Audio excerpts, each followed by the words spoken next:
Sports welcomes you to the following presentation of the National Football League. Jeff Fisher's Rams 3 up and 5 down. Todd Bowles Jets at 3 up, 6 down. They're about to kick it off here momentarily, but let's check in downstairs for the first time and welcome a home game this week for Peter Schrager. Hi, Peter. Hey, Tom. Thank you. Look, Bryce Petty's going to start, but I'll tell you guys, this was truly a game-time decision. Both quarterbacks, Fitzpatrick and Petty, worked out before the game, and with the sprained MCL, it was decided that Bryce Petty would be the guy. But Ryan Fitzpatrick is dressed today. It's not going to be Christian Hackenberg as the backup. So there's a chance if Petty either struggles or gets injured, we do see Fitzpatrick. And guys, one thing to note, no Nick Mangold, no Ryan Clady, and you've got maybe the best defensive line in football lining up against them with the Rams. Well, you're not kidding. In fact, both of these defensive lines, in all fairness, are as stout as they come around the National Football League. But as you pointed out in our meeting last night about Aaron Donald, many believe, whether it's him, Geno Atkins, some feel Ndamukong Suh is in that conversation, but Donald might be the best of them all. I think you're right about who's in the conversation, though. That's a really good triumvirate right there. And Aaron Donald may be the best of them all, maybe the best defensive lineman overall, with J.J. Watt not playing this year. The Jets have won the toss. They've chose to get the football in the second half. You look inside some of the numbers, and Charles, perhaps some of the things to keep an eye on. Well, I think for both of them, can they handle red zone and can they handle third downs? That's going to be the key for this ball game. Who's going to win third down, both sides, and who's going to pay things off if they do get in the red zone? Both have had their trouble scoring points this year. They've got to capitalize when they have the opportunity. All right, we're set to go. The New York Jets on the home front. The first of 3 straight home games for Todd Bowles' team. Nick Folk puts a foot on it. And through the back of the end zone, the Rams will get the football at the 25-yard line. Keenum is 28 years young, out of Abilene, Texas. His 9 touchdown passes already matching a career high. He's never been a starter in the NFL from the beginning of the year through the end of the year. And here he is making it beyond the midway point this year. Fighting so hard to hold on to this job that he earned during the training camp period. So many people want to see the rookie, Jared Goff. He would happily keep him on the bench all year long and be the guy. Keep an eye on Todd Gurley today. Heard very little from him so far this season, and that's basically the way it starts out. Gurley is averaging barely over 3 yards per carry. And the Rams have been throwing the football a ton and infrequently getting it into the hands of Tavon Austin. Kenny Britt has had a great connection with Case Keenum this year. Tavon Austin's got to get going. When he has over 100 yards a game, over 100 yards from scrimmage in a game, they're 5-0 in his career. They've got to get the ball to him more. Last 2 games, the Rams threw it 53 times in London against the Giants, 47 more times against Carolina last week. And yet Gurley has only carried the ball 27 times total in the last 3 games. He's gone nowhere on back-to-back carries. Still been a pretty good defensive team for the Jets, at least at times this year. Darren Lee, the #1 pick out of Ohio State, back for the first time in a month since injuring his ankle against Arizona. And on third down, good protection. Keenum throws, and that's a dandy indeed. Caught by the veteran Kenny Britt, and that will move the chain. You said third down? Right there. First conversion. And they needed it big time. Watch to the top of your screen will be number 18, Kenny Britt. And look who he's working on. Gives a double move. Looks like he's going to a stutter and go, and then breaks it off to the sideline, working on Darrelle Revis, number 24. That's something to keep an eye on all game long, because Darrelle Revis is not as feared as he once was on the corner. I expect the Rams to throw size at him in Kenny Britt and speed and agility at him in Tavon Austin today. Red grew up just down the road in Bayonne, New Jersey, not very far from this stadium. That's Tavon Austin. They get it in his hands on the ground. It's only his 15th carry of this entire season. Last year, this guy rushed for 434 yards. He had 5 rushing touchdowns. He averaged over 8 yards per carry. But inexplicably, 15 rushes. Doesn't make a whole lot of sense when you have a weapon like that. They've got to force things with him. Last week against Carolina, Tom, he caught one pass and had one carry. That's unacceptable for their offense. Give him the ball somehow. Blitz coming, and Keenum has to just get rid of it. Incomplete.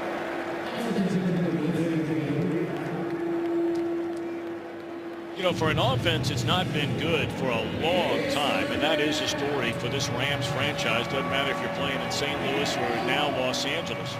One thing they have done well, Charles, is there any explanation for the fact that 27 of their 40 first quarter points have come on their first possession of the game?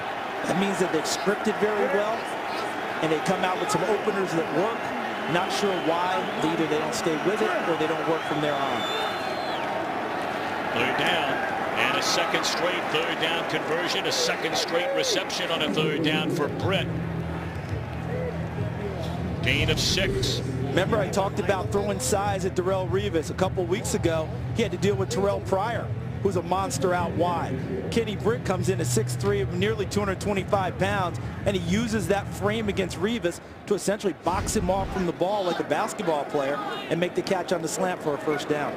Revis, 31 years young now. He grew up in Aliquippa, Pennsylvania. He's been one of the all-time great cornerbacks, all day to throw. And a one-handed reception by Britt, left all alone. He'll tiptoe out of bounds along the sideline at the 25-yard line. Another Rams first down. The Rams offensive line has gotten a lot of grief because Todd Gurley hasn't been able to get going. Well, in pass protection on this play, look at this. Look at the distance between the rushers and Case Keenum, able to step into the throw. He almost airmailed it. Good job by Kenny Britt, getting a long arm out there to knock it back into his chest for another first down. It's a 25-yard gain. Beautiful reception by Britt. And now first down at the Jets' 25-yard line on this opening possession of the game. They pitch it to Benny Cunningham, and he's sniffing the end zone, and the big fella is run out of bounds just inside the 1-yard line, the 1-foot line.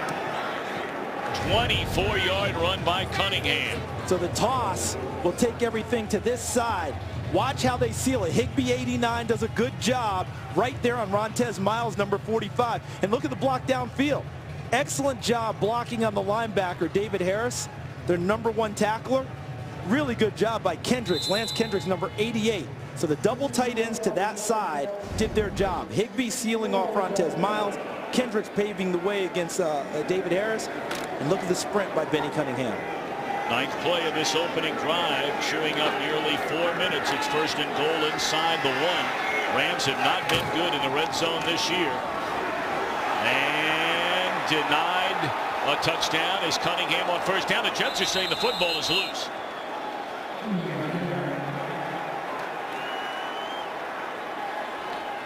No official signal given yet by the officials. The Jets are still saying it belongs to them. And now they're saying Rams football.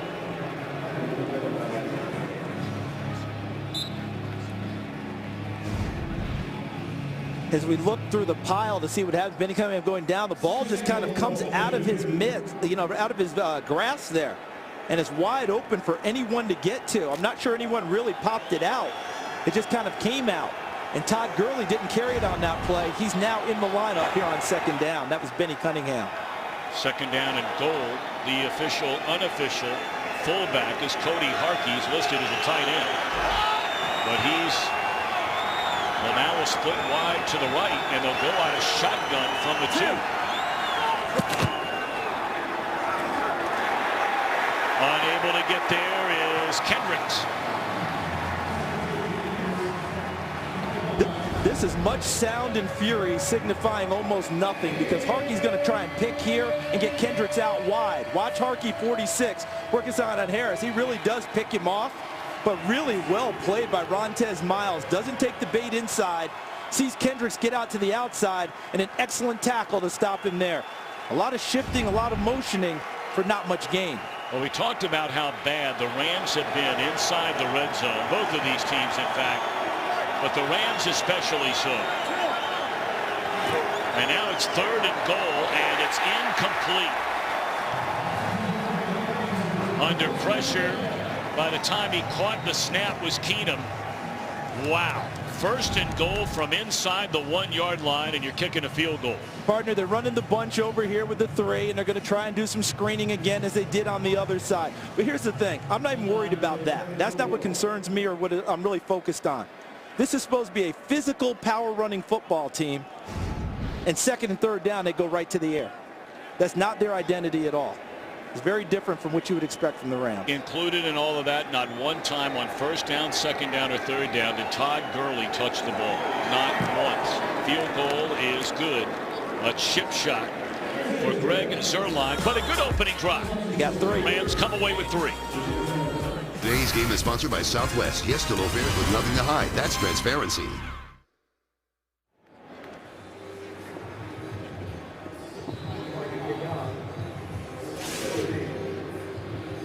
Well, play 73 yards, eating up better than 5 minutes, but you feel like you let one get away if you're the Rams.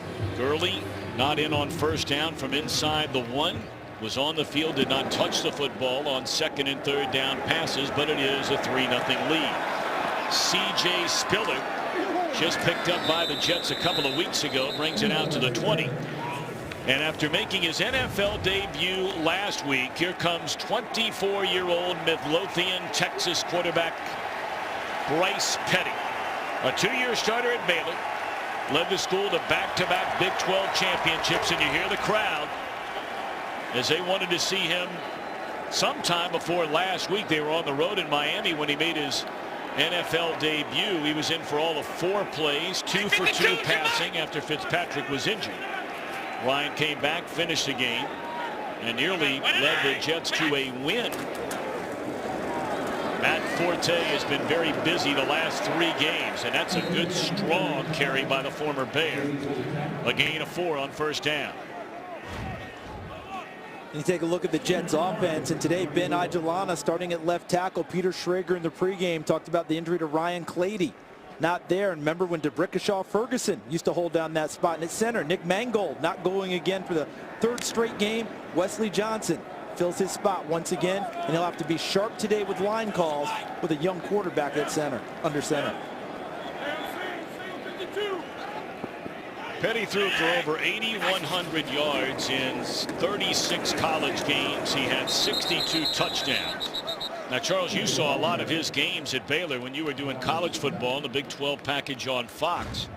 As you get a look at this Rams defense, very stout up front, starting with Donald, and Tremaine Johnson has been battling an injured ankle all year long. We'll keep an eye on him. What were your impressions of Petty?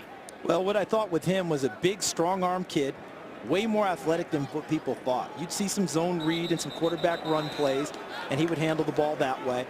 But he did not mind throwing the ball deep. Loved the sideline passes, those deep fades, and threw them well. They took their shots downfield. That's why I expect them to do the same today. 12 men in the huddle by the offense. That's a 5-yard penalty. It's 3rd down. Been a lot of that going on under second-year head coach Todd Bowles. Obviously, you can't blame it all on him, although he said it last week, it's all on me. I mean, last week was sort of a culmination of this entire season. You had Fitzpatrick and Marshall arguing on the sideline. You had to sit down 2 players in Wilkerson and Richardson. They were benched for the entire first quarter. You know, all the stories apparently pointing to being late for team meetings with that duo, and that's been, you know, a story for both of them from time to time. They had 4 personal foul calls. So it has not been as pleasant for Bowles after winning 10 games as a rookie coach a year ago. Good throw there. Now this is going to depend on the spot. He appears to be short of a first down by a yard. Is a rookie Robbie Anderson, or is it a first down? Got it right to the marker. Watch Anderson, number 11, run his route. He's going to run it and make sure he gives himself enough room on the comeback to the quarterback. See him work his way back to catch the football? So he got every bit right there as he caught the football. That's the yardage they gave him before Troy Hill took him down. And I think we may get a challenge on the spot here early from the Rams.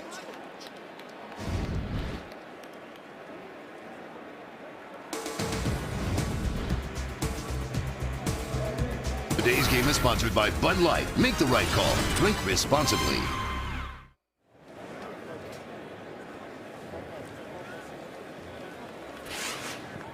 Well, the punt team is already on the field, so clearly the challenge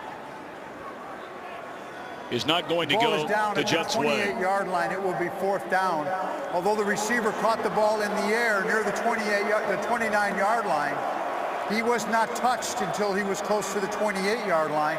And by rule, that's the spot that forward progress is ruled. It's 4th down. There is no timeout charge to Los Angeles.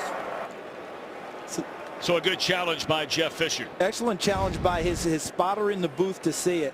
Look down here at the bottom of your screen. Robbie Anderson catches the ball, and then see, he catches it really close to the line, but you notice he's still working. And what Ed Hochuli just told us is moved himself back away from the line before he was touched.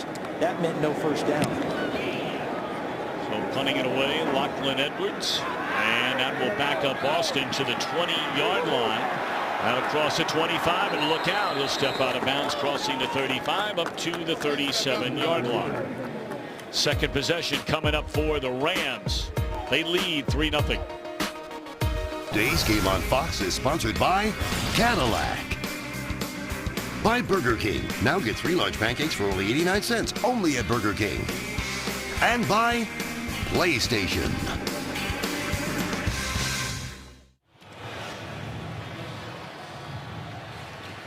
Well, one drive and a good start for an offense. It's had a very hard time scoring. In fact, averaging the least number of points per game among all teams in the NFL overall. Second to last in total offense. And on first down, Gurley takes a direct snap, and that didn't fool the Jets, who figured to be loading up 7, 8, 9 men very close to the line of scrimmage and force the Rams, like many teams have done against the Rams, to beat them through the air. Well, it's very simple. If you're playing the Rams, you want to get the ball out of number 30's hands and put it in number 17, Case Keenum's hands, and dare him to beat you. And until he does that, people are going to continue to do what we're seeing and what you just described. But the Rams trying to counter that, trying to give Todd Gurley what they call unscouted runs, unstructured runs. Wildcat is one of them. Let's see if they use him in different spots to try and get him the ball. They play fake it to Gurley, and it was just not there. Read beautifully defensively by Darryl Roberts in coverage of Austin. Let's check in for the first time today with our friend Carissa Thompson back in L.A. Hi, Carissa. Hi, Tom. Green Bay at Tennessee. First drive of the game. Marcus Mariota hands it off to the second leading rusher in the league. That is DeMarco Murray. Now, the Packers give up 75 yards rushing a game. That run was 75 yards. Let's see how they rebound. Titans up early, 7-0. Tom? All right, Carissa, thank you very much. That's an interesting game down there today. Green Bay reeling a bit right now, and Tennessee starting to gain a little momentum. Young team getting great quarterback play right now. Third down, and it's very close to another first down. And a guess who they went to again. Britt being matched up with Darrelle Revis, and it looks like another first down. It is. And look at Britt running the route. Revis is right there. The coverage is good, but why did Britt win on that route? Big body. Okay, it's another big body play by Kenny Britt where he plays it just like it's a basketball game, boxes Revis off, keeps him away from the football, and gives Case Keenum an alley to throw. It's been a rough year for Revis, and it started the very opening weekend in this stadium against the Bengals. It's a huge day as Gurley goes nowhere yet again. You know, Revis got locked up with a great A.J. Green that opening weekend, and it was not a good day for Revis. Jets could have won that game, arguably should have won that game, but they did not. Nick Folk missed a point after touchdown. The game was decided by 1 point. It was a very rough day for Revis. He had a few of those early. We saw it recently with Terrell Pryor in the first half of the game before Revis rebounded in the second half and held him to only a 2-point conversion catch there. So I think teams are going to continue to challenge it, but I think you've got to do it a variety of ways. Big bodies as well as speed. Second down and 10. And that's Brian Quick, who's healthy again. Quick has been a big play target for the Rams at times this year. It's his 25th catch, but he averages better than 17 yards per reception. So here we go on another third down. And one guy to keep an eye on all game long will be Lance Kendricks, number 88 for the Rams, especially in these third down situations. Last week against Miami, the Jets gave up 11 completions to the tight end position.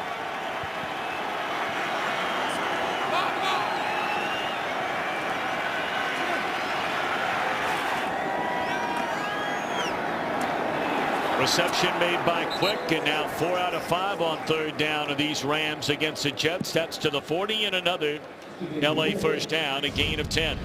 Well, I do like what they're doing with the bunch formations because they're trying to create some confusion, not just in coverage, but as well as getting people just out there, where you got to bring people over there. You're wondering, okay, do I have this guy? Do I have that guy? If you're a defender, what level am I covering him so I don't bump into my fellow defender to pick myself off? Trying to create some confusion to create some gaps in space. They give it to Gurley, and that's by far his best run of the day. His first 4 carries totaled 4 yards. And this is very close to a 10-yard gain. They'll spot it a yard short of that, so a gain of 9 on first down for Gurley. Follow the fullback. Sometimes you follow the football, you find the football. Look at Harkey right there, 46. Little cutback area there, but the offensive line really moved the defensive front of the Jets there to give Gurley his best run of this young afternoon.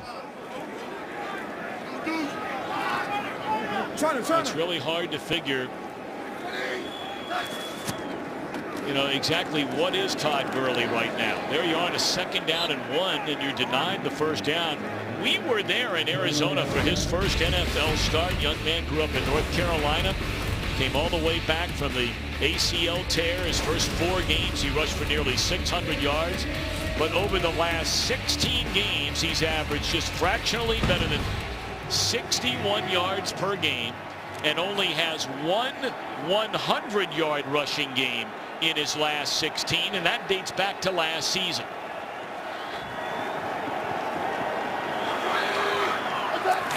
Ninth play of the drive, 3rd down. They pitch it to Gurley, and this is a loss of 5. And that is Sheldon Richardson, who along with Wilkerson both were benched for the opening quarter last week in Miami. They tried to use Sheldon Richardson's athletic ability and speed against him, meaning they faked one way hoping he would bite and go down the line, but he played that play with extreme patience and excellent eyes. You always hear about where are my eyes, where are my keys. Sheldon Richardson followed his eyes and his keys perfectly and was right there to snuff out the play. We always keep an eye on Johnny Hekker, the punter for the Rams.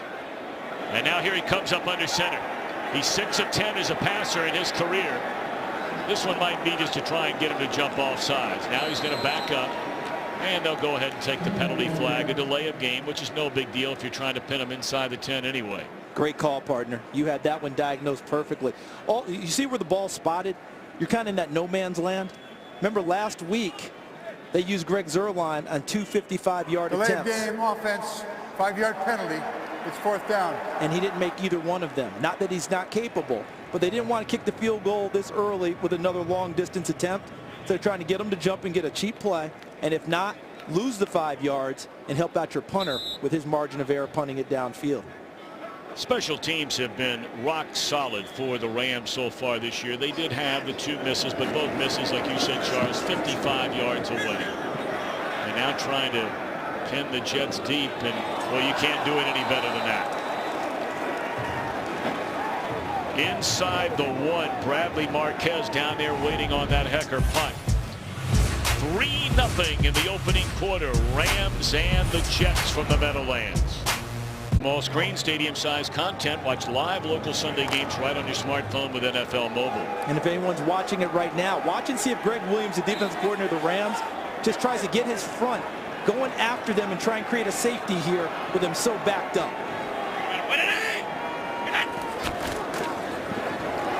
Forte looking for any room at all, and not much there. He picks up a yard. We used to talk about this all the time. When you have teams backed up, our coach used to say, create a safety. In other words, use your swim moves, try and get upfield. Maybe you don't hold your position as much. The Rams did so, though. See Aaron Donald holding up the offensive line, made sure that there are no gaps, no creases. Forte trying to get through.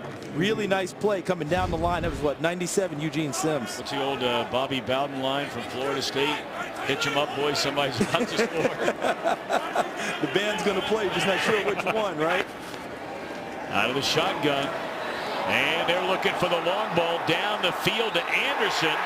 And they're tied up with a football, and it's going to belong to Anderson.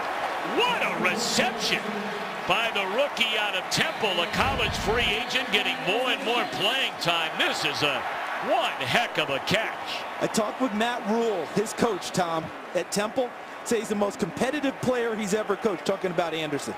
All right, being able to go downfield, and you notice Gaines never sees the ball, but he tries to play it once it gets there. Does he have control before he steps out of bounds? And the determination is that is yes, he does. But that's what Bryce Petty likes to do with his arm. Throw the long ball, especially those deep fades.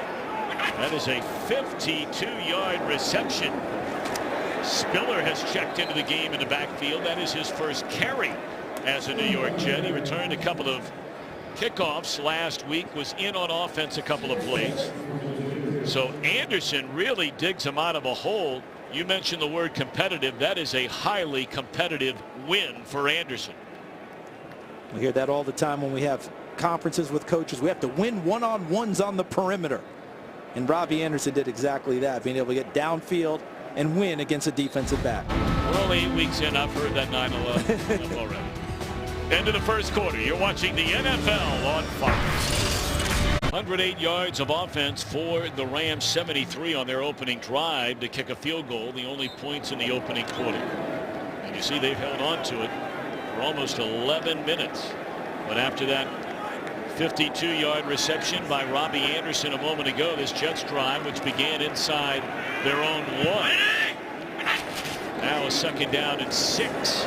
And the handoff is to Powell. He's about 3 yards short of a first down. We talked about you watching Bryce Petty during his days at Baylor. Remember, I talked at the top of the game that he's more athletic than you might think. You saw him there running the football. Look at him on a quarterback power run and getting into the end zone against Oklahoma. And you just saw that nice throw he had to Robbie Anderson. Watch this. Does that look somewhat familiar? Loves to throw the ball to the margins of the field. Fade balls deep on the sideline. He feels very comfortable with that pass. And the other part you like is the fact that in a very tough conference, this young man won back-to-back Big 12 championships. That's a nicely designed play on a 3rd down and 3. First catch for Brandon Marshall. Petty has not incompleted a pass so far in his NFL career. He is 5 out of 5, and that's 154 straight games with a catch for Brandon Marshall. You got to go back to 2006 in Oakland, his rookie year, the last time he failed to have a catch in a game.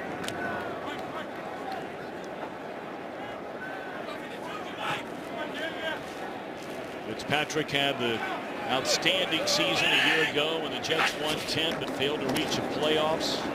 Forte bounces off the left side, still on his feet, flag down. Forte inside the 10, down to the 5. We wait on the penalty.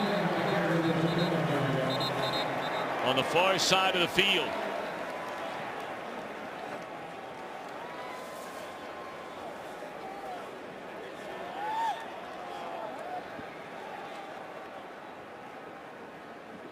Offside, defense, number 94, lining up in the neutral zone. The penalty is declined. First down. So that run will stand. It's 1st and goal for the Jets. And look at this side of the line and watch what they get done on this. Really well done. Look at Carpenter, 77, controlling things. Ijalana, 71, sealing off Quinn, number 94. And then look downfield. Really nice job by Quincy Enunwa, number 81, blocking downfield. You don't get good long runs in the NFL or at any level of football unless your receivers are willing to block.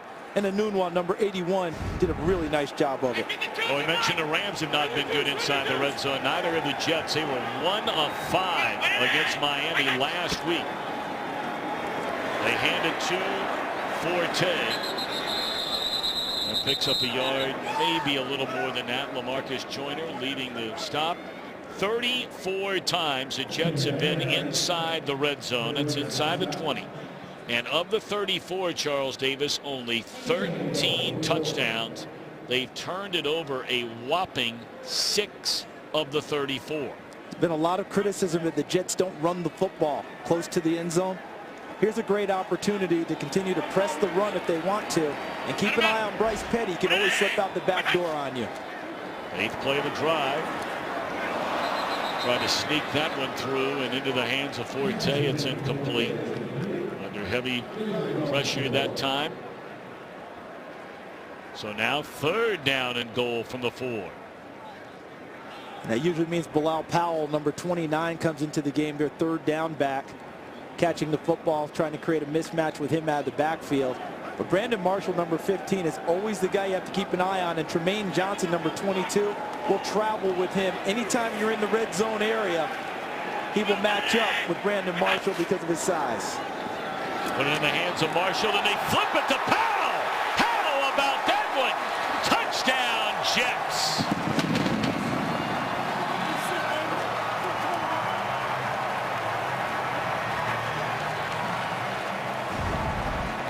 I know you're having Boise State flashbacks right now, Tom, because watch Marshall here, and then watch coming out of the backfield, the old hook and lateral.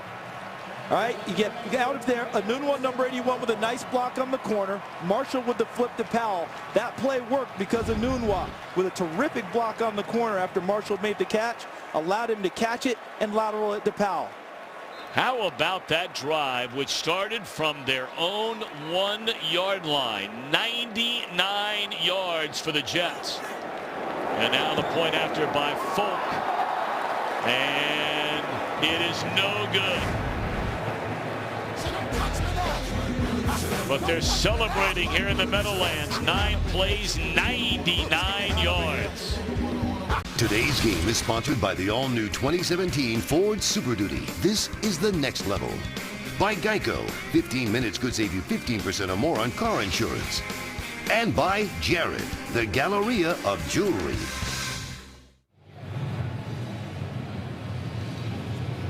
What a drive, what a drive, what a drive. And it is a touchdown pass officially to Powell, even though it was a completed pass to start with to Brandon Marshall. So the first career touchdown pass for Bryce Petty. And he had to do it the hard way. I mean, that's earning it. When you go 99 yards. Whoa, doctor, big time collision there at the 15-yard line. Mercy. Antonio Allen on the hit. Just the way you draw it up. A stingy LA Rams defense taking it on the chin that last drive. 99 yards, a touchdown, but filed it away. That missed extra point by Nick Folk. So now Rams football. First down from their own 15, and Keenum out of the shotgun looking for a long one of his own. Right on the money. What a throw to Kenny Britt. And again, he beats Darrelle Revis all the way to the 40-yard line. A penalty flag is on the field. But look what he does. He's got him right where he needs to, and Revis just can't locate the football late in the route. He gets a step on him. That's a beautifully thrown football by Case Keenum. Absolutely perfect. Delay of game by the offense after the play. 5-yard penalty. Still results in a first down. So that probably was Kenny Britt at the post of at the end of the play, spiking the football in exultation. He's off to an excellent start. Don't forget, Kenny Britt's a Rutgers guy. You mentioned it earlier about Bayonne, New Jersey. Yep. Went to Rutgers. Happy to be back in this part of the country, playing in this stadium in front of his people. Former #1 draft pick by Tennessee when Jeff Fisher was there. Got off to a great start in his career, and then was really hurt for about 3 full seasons. Wound up coming to the Rams and led them in receiving yards a season ago. Turned around and handed to Gurley, who's only had 1 significant run today, and that was all of 9 yards. And we've seen what's going on with the Rams today with Kenny Britt. But look at what he's doing with Darrelle Revis. Remember when it was Revis Island? He's the most feared corner in the league, and you left him alone. Today, they've just attacked him from the word go. Stutter step to start off. Big body catch there. Another big body catch here. And then the last one.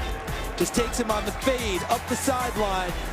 Uses his hand to keep him away and make the catch.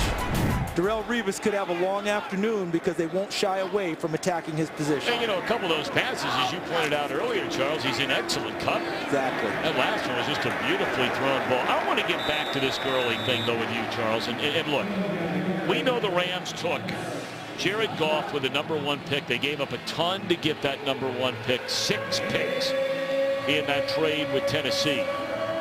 Is it a case that teams are just saying, we don't believe the Rams have a quarterback, or is Gurley not the player we thought he was?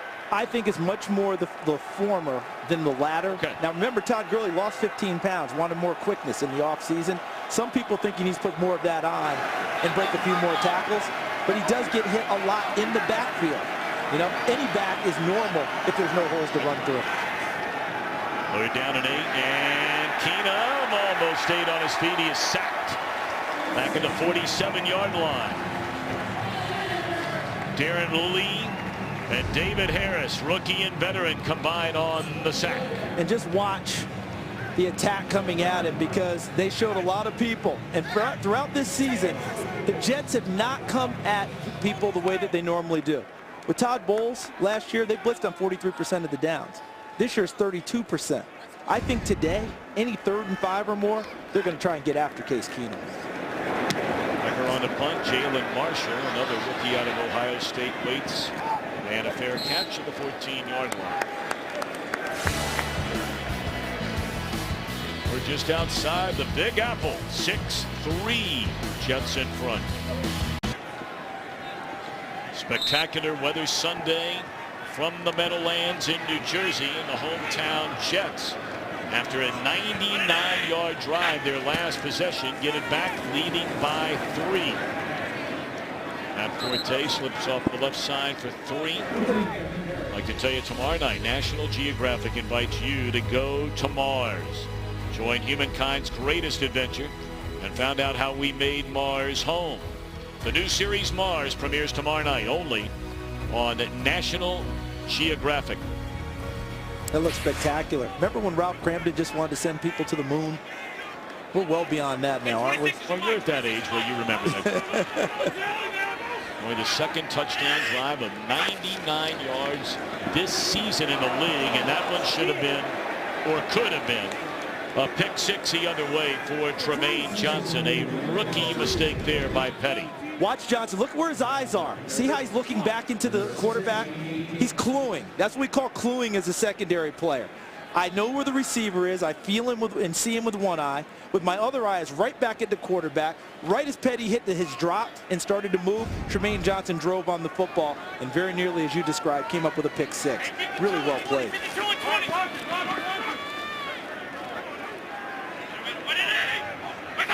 Third down and 7. Only a 3-man rush, and they convert. Finding Enunwa, who's really having a nice year. Well, he missed his entire rookie season on the practice squad. 22 catches last year, but after the injury to Decker this season, he's played quite well. Really has picked up the pace. Remember when they thought he was strictly a blocker, and they used him that way?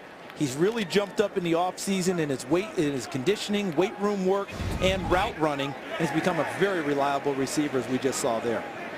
Pretty solid numbers right there in this Furness NFL start for Bryce Petty. And right back into hand. What a move that is by Anderson. And close to another first down, maybe a half a yard short. Let's check in back in L.A. with Kurt Menefee. Tennessee Titans tight ends are dominating Green Bay through one quarter. 6 catches, over 100 yards, and 2 touchdowns to tight ends alone. That went to Anthony Fasano, put him up 21-0, and they're just starting the second quarter. Tom, Charles, and Peter. Charles, that's a guy you saw a lot of, Marcus Mariota, in college, and you think he's going to be a good one. You've been saying it since day one. I still say he's going to be a star in this league. They continue to utilize him and exploit his gifts. Forte on a second down and a yard. He's dropped for a 1-yard loss. You know, you look at the last 4 weeks, and if you take Tom Brady out of the mix because he hasn't thrown a single interception, Mariota's been the next best quarterback in the NFL for the last month. They're playing off of the strength of their football team, which is running the ball. DeMarco Murray, Derrick Henry starting to get a few more carries. They've added Mariota in as a runner, and now it's opening up some of those passing lanes, and his accuracy is really coming to the front again.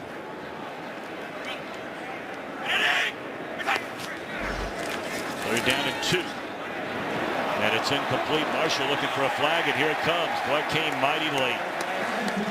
And LaMarcus Joyner wondering, are you sure?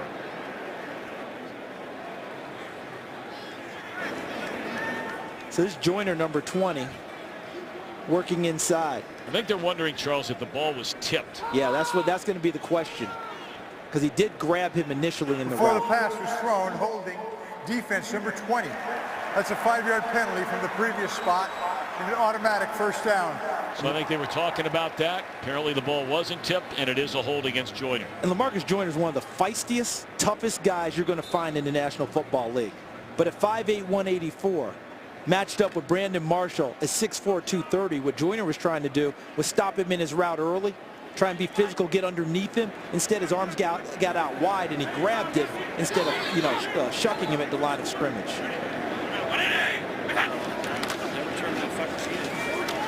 Forte. Not much running room so far today for Matt Forte outside of that 28-yard run.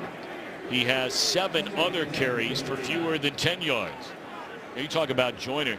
All of these guys obviously were great high school players. That goes without saying. But I mean, you talk about the best of the best. Joyner was the USA Today's National High School Defensive Player of the Year before moving on to Florida State. A little guy who could run and packs a wallop when he tackles. Forte cuts it back to the inside. Dropped right at the line of scrimmage. It'll bring up 3rd down and 10. Ogletree, his first year as a middle linebacker, in on the stop. And just watch how they handle the line of scrimmage. They take care of everything there, which allows everyone to run to the football. See Sims 97, Ogletree 52.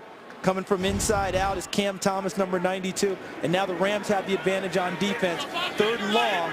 Greg Williams, very much a pressure guy. Look at Mark Barron right in the middle, number 26, with Ogletree 52, right in the middle of the baby blitz. They try and fool him, and the crowd doesn't like the call on 3rd down and 10.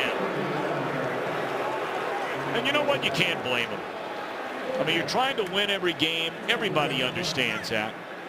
But you know, when you're 3-6 and it's 3rd down and 10 from your own 40, I don't think it's unreasonable to expect fans to see you put it in the air. Yeah, they would love to see that. And I think Chan Gilly, the offensive coordinator, and Todd Bowles, head coach, are saying 2nd-year quarterback, playing pretty well so far. Like our field position. Don't do something crazy here. Punt it away and let's play defense. Great punt, chasing Austin inside the 10. Austin now across the 15 and spun down short of the 20-yard line. Boy, one of the great pictures in this great country. Rams have moved the ball pretty well so far here today. Keenum 8 of 11, 114 yards. They've been good on 3rd down, 4 out of 7. Not much from Gurley. And nearly 100 receiving yards through a quarter plus for Kenny Britt. First down, Keenum looking to the sideline, and that's right through the hands of the intended receiver, Tavon Austin. The Gavitt tip-off games coming your way Tuesday on FS1. The Maryland Terrapins, their crosstown rival, the Georgetown Hoyas. And then our old buddy Barry Alvarez, his Wisconsin Badgers, taking on Creighton. He coaching hoops now too? He should. The Godfather? He can coach anything. I didn't realize that. I thought Greg Gadd's like, I thought I had to do. Always got to pump up Barry Alvarez. He is the Godfather now. Yes, he is. That's our guy. You may think there are some Godfathers, you know, in this area around here. Barry Alvarez is the man. He's the Godfather, no doubt about it. He's our guy. But this game will continue to go if the Jets continue. The Jets are going to say, Case Keenum may hit a few balls on us, but he's got to do it all game long. But we're not letting that guy, number 30, be the guy to shred us. The defenses are stacked accordingly when he's in the game. 9 of those 10 yards came on 1 carry for Gurley. 3rd down and 8. Keenum trying to escape trouble, cannot. He is sacked. A number of Jets in there to chase him down, starting with Stevie McClendon. And this is why they were able to get home and get the sack. Buster Screen, 41 in the slot. Darrell Roberts, 27 up top. Darrelle Revis had a tough time, right? Well, not on this one. Even got a little bit of a hip hold there on Kenny Britt that goes undetected. But they have lockdown coverage, which allowed Lorenzo Malden to get home for the sack. And there were a whole host of Jets there. This one punted.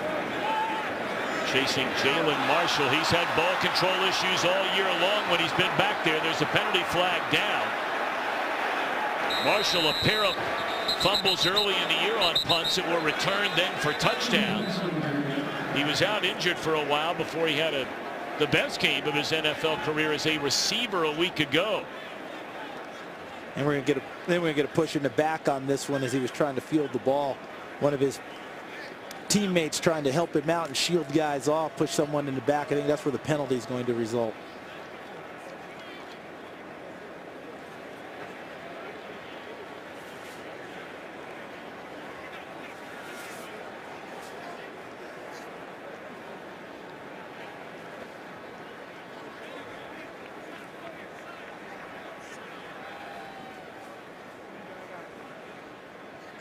So we continue to wait on Ed Hochuli to check in with the rest of his mates and let us know exactly the call. During the punt, illegal block in the back by the receiving team, number 20. That's it, number 30. It's a 10-yard penalty. It is enforced from where the punt was caught. Half the distance to the goal, first down. The penalties on Nick Marshall. And you'll get a look at it on Marquez going to break. That's just a shove in the back. Grateful Nation is a nonprofit corporation dedicated to the support of U.S. combat veterans and their families during and after their transition from the military to civilian life. The organization's focus is to serve the special operations community and associated personnel, and we are wearing their pins today. And obviously a big tip of the hat to all of those who served our country on this Veterans Day weekend. Penalty flag down on the first down carry. Illegal hands to the face, defense, number 90. That's a 5-yard penalty enforced from the end of the run and an automatic first down. Check in downstairs with Peter Schrager. Tom, you know, you always like to see what a veteran quarterback does when he's the backup to the young guy. And I was watching over that last series, and Ryan Fitzpatrick was the one in Bryce Petty's ear the entire time. Case Keenum, who was actually the quarterback of the Rams, said that's exactly what Fitzpatrick was for him when they shared time together in Houston. Fitzpatrick wanted to play. He's here, though. He's coaching him up. LaMarcus Joyner has been battling a tender back all year long. It appears that's what's bothering him now. We'll be back in a moment. Good news, LaMarcus Joyner appears to be okay, continuing to stretch out over on the sideline. He's a tough guy, Tom. He broke a toe against Seattle earlier this year, continued to play, hasn't missed any games. I think Bryce Petty, though, right now is a story for me in this game. Very impressed by how he started in his first start. So the number 6 out of 8. He really has a lot of help from the running game outside of that big carry by Forte, which put him inside the 10-yard line. I think Chan Gailey, his offensive coordinator, has done enough that every throw isn't a big throw. You know, he's going to utilize that. We saw it earlier with the deep fade route, but he's also making those short throws, little stick throws, and then they came up with a nice little gadget down near the goal line, an easy pitch and catch to Brandon Marshall on the lateral, turned into a touchdown. But I think his poise has really impressed me. He's had a lot of patience in his career. We'll talk about that as the game develops.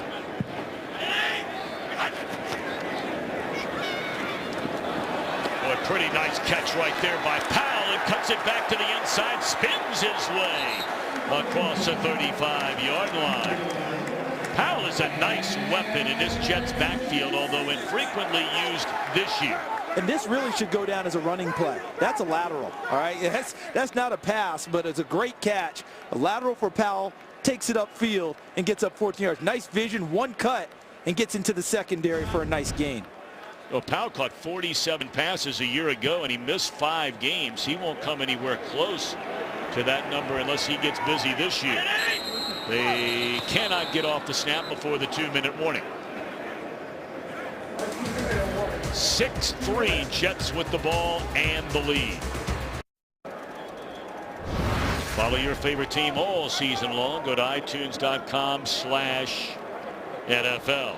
Todd Gurley just staying loose. He's had a sore thigh that cropped up on him during this week of practice. And they set up a screen to Powell. Tries to turn the corner and is run out of bounds, stopping the clock with 1:54 to play. The Jets have all 3 timeouts remaining. And a 6-3 lead. LaMarcus Joyner has come back into the game for the LA defense. There's Robert Quinn. You saw him, number 94. He's had some injury issues during the year. Got off to a really nice start. But since the injuries, the pass rush hasn't been there from him as is usually prominent. He's been bothered with a sore shoulder, missed a couple of games. And now sacked is Petty by the veteran William Hayes. And we check in back in Los Angeles with Carissa Thompson. Thanks, Tom. Kansas City at Carolina. The Panthers were already up 10-0 thanks to a Cam Newton rushing touchdown, and then he airs this one out. 38 yards to Devin Funchess. The Panthers up 17-0, looking to make a dent in that NFC South. Tom? We were talking, Carissa, a little bit earlier. Don't look now, but here come the Panthers after a dreadful start. We know all about their division. Atlanta 6-3 record. If Carolina can win a game, they go to 4-5, and maybe not yet in the division, but certainly in that wild card. They're very much in the hunt. Oh my goodness! And Petty missed a wide open Robbie Anderson that should have been 6. And they picked the right target, as it turned out, because LaMarcus Joyner's got a buzz out of there from deep and doesn't get deep enough. I mean, from close to the line of scrimmage, doesn't get deep enough. And there's a shot that is absolutely missed. That's a layup missed in basketball. So is that on the quarterback or the receiver? That's on the quarterback. When he's that wide open, you just put it on the receiver. You don't worry as much about leading him. Austin dropped right where he caught it at the 20-yard line, and we're going to find out from our buddy Kurt Menefee what's coming up on the Visa halftime. Coming up on the Visa halftime, the Chiefs try to make it 5 wins in a row as they take on Cam and the Carolina Panthers. The Texans look to stay atop the AFC South. We'll also preview that big Dallas and Pittsburgh contest. So make sure you come back and join me and the guys on the Visa halftime. All right, Kurt, thank you. I got to tell you, Charles, I'm curious to hear your thoughts. I'm not sure I'm buying Kansas City. I know they have the good record at 6-2. Those wins have come against, Indianapolis, Jacksonville, New Orleans. I thought this was a tester game for exactly who they were. And so far, Carolina's taking care of that. So we'll see how it goes. Long way to go with them. Remember, they did go to Oakland and handled Oakland by 16 points, who now leads their division. That was the start of this recent winning streak. First down reception made under a minute. And a 6-3 Jets lead. Keenum today has hit on 9 out of 13, 118 yards. The Rams on third down today are 4 out of 8, so they're at 50%. And those are numbers you can win with. But our fans back in Los Angeles, as there's an incomplete pass, third down coming up, Charles, our fans in Los Angeles who were chanting for Jared Goff last week, are they sitting in front of the tube right now back in Southern California saying, where's Goff? Truthfully, yes, they are. Because when you go from 15-1 in the draft, you expect that guy to play in today's football. You don't expect him to sit a while. Now, truthfully, looking around, Carson Wentz wasn't supposed to play, right? If Teddy Bridgewater doesn't get hurt, that doesn't happen. Dak Prescott wasn't supposed to play. All right, so, some emergencies have made that happen. But when you have a #1 pick and you're not winning games, people want to see him play. Well, he was under huge pressure there by Christian from the strong safety blitz. So after getting the punt, it's 3 and out. And now the Jets, 31 seconds left. 43 left, I beg your pardon. You're thinking maybe we have a chance. The Buster Screen coming at him there, number 41, coming off of a corner blitz, one of those cat blitzes from inside the slot, put the pressure on and forced the incompletion.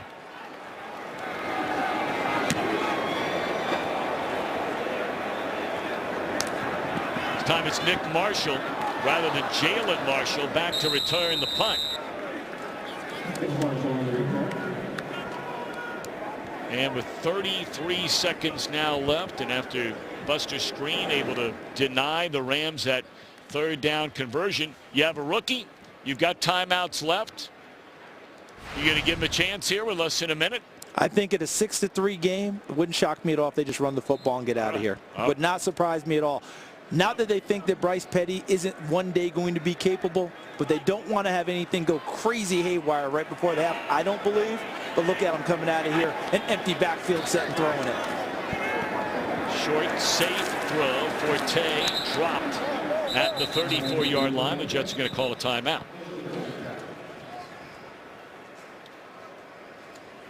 Let's go downstairs and check in with Peter Schrager. Peter, it's been quite a week for these Rams. It sure has, Tom. Look, this is a team that's already played in London, come back. They uprooted their entire families over the offseason. But even this week, they decided they were going to fly in on Friday to New York, but they sat on the tarmac at LAX for 2.5 hours. They didn't land till even 3 a.m. in New York on Friday. And then Jeff Fisher had them up and going. 10 a.m. practice. Said he brought out the air horn. He was blowing that air horn second time this season. The only other time he did it, they won the game in Tampa. Yeah, Peter, that air horn, he tries to just shake them up a little bit and tell them there's no excuses about time zones. He doesn't care about it. You have to be ready to play at the time that they kick off, and it worked well once against Tampa, as you said. Sharon Peak, rookie out of Clemson, makes a reception. And he has run out of bounds. There is a penalty flag we noticed behind the line of scrimmage. This one's coming back, it looks like. Yep. Illegal hands to the face. Offense number 71. 10-yard penalty. Repeat second down. It's Ben Ajelana, the left tackle. But you notice, Tom, they came out and it looked like they were really in attack mode and ran some pretty safe passes. Here's Ajelana, 71, working on pass protection against Robert Quinn, number 94. And there's the hand right up under the face mask. And that's the call that the officials saw. But they do trust Petty in terms of this short intermediate throwing the football. And they gave him a couple opportunities before the penalty. Right now they're going to go ahead. Yeah, this is run it. Although Forte might make you think about the next play a little bit. You still have some time here. Granted, only 15 seconds, but you have 2 timeouts. You know, theoretically, if you could run 2 quick plays, maybe you get in field goal range. It'd have to be very quick. And it'd be interesting to see what the Rams decide to do, because a lot of teams in this situation play zone and play soft and give you those gaps. But Greg Williams is oftentimes is a guy that will still blitz you in these type of situations. Remember, we had him get to Arizona on the Hail Mary on the last play of the game. He blitzed it. Not many people do that. So let's see what the Rams decide to do as well. Marshall will step out of bounds at the 45. That took all of, what, 4 seconds off the clock? And that's a first down. Now, Folk has only attempted 1 field goal from beyond 50 yards this year. His career long is 56. So they're going to need to get to, what, the 40-yard line? Almost to the 40 to have, you know, somewhere in the neighborhood. Let's see if there are any gaps with how deep the safeties might play for the Rams. Because oftentimes they will play deep. And if you can get a gap in an intermediate spot, you might have one more play in you. Blitz coming, and he started to throw it. Looked like he tried to hold up, and it came right out of his fingertips. So now 7 seconds remain.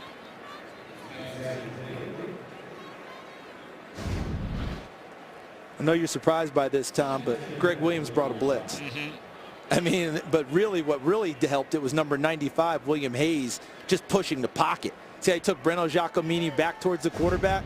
That may have spooked Petty a little bit, trying to draw the ball back.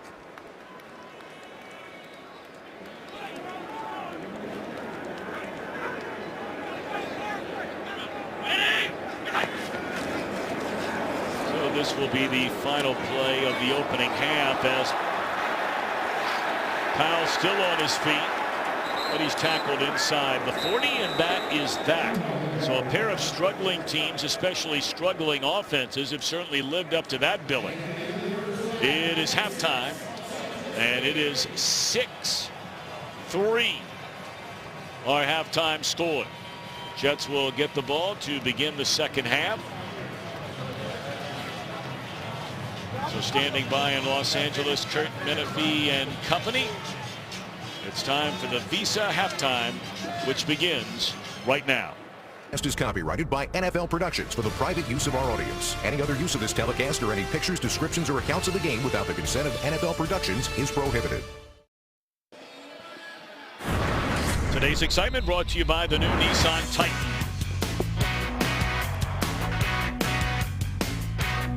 Put it in the hands of Marshall, and they flip it to Powell. How about that one? Touchdown, Jets. And that was today's excitement. Not a lot of it. Brought to you by the new Nissan Titan. I mean, it is what it is, Charles Davis. You said before the game started, two things you're looking at: third down conversion rate, red zone opportunities. Well, both of them been pretty okay on third down. I mean, 4 of 9 for the Rams and 4 of 7 for the Jets. Red zone opportunity, both only gotten there one time each. The Jets cashed it in with the touchdown, the hook and lateral play, and the Rams kicked the field goal. So both of them have to get there more before that stat really shows up. But how about the rushing yardage? That's the problem for the Rams right now. They only ran the ball in the first half for 39 yards, and for a team that's their identity, that's problematic. Well, the Jets will get the football. They'll get it at the 25, and we check in downstairs. Halftime report from Peter Schrager. Tom just spoke with Jeff Fisher. It looks like it's going to be Case Keenum in the second half. They're sticking with him. Says we've got to establish the run, but also let's cause a turnover or two on defense. As far as getting the offense going, Fisher said, I'm expecting to explore all options. You might see some gadget plays coming up. And Peter, that's interesting that you talked about the turnovers again, because Jeff Fisher really emphasized that. To me, he was trying to take the pressure off of his offense and put it on the team, the side of the team that could handle it, the defense, and tell them to take care of helping their offense. Now, the Jets haven't run it much either. That is Forte, and Brocker slams him to the deck. They got the one big run, as we brought up earlier, a 28-yarder to set up the touchdown by Forte in the opening half. Outside of that, 13 total carries, 56 yards for Matt Forte.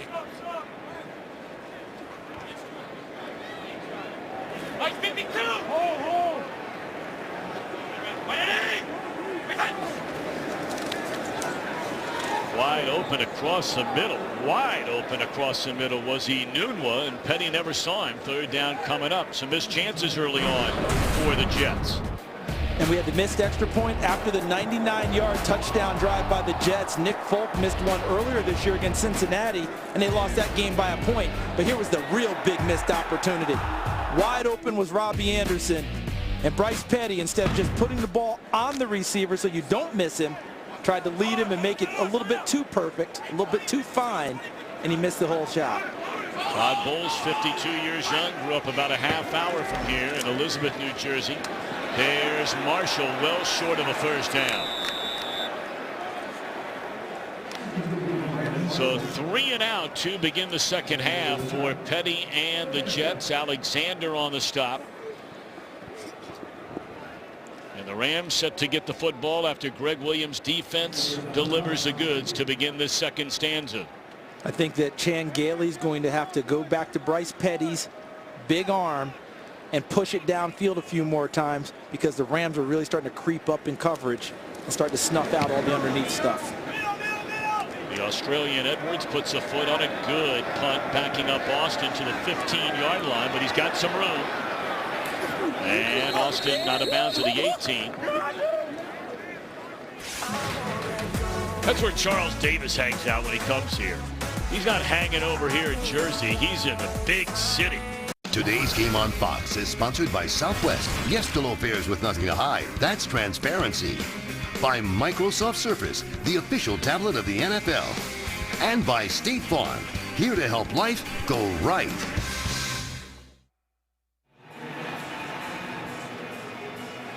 Charles Davis alma mater, the New Paltz Huguenots, getting a big one against the Marlboro Iron Dukes in the Section 9 Class B final, 33-17. You were there to watch it. How about that? My alma mater, so proud of them. Tom Tegler, the head coach.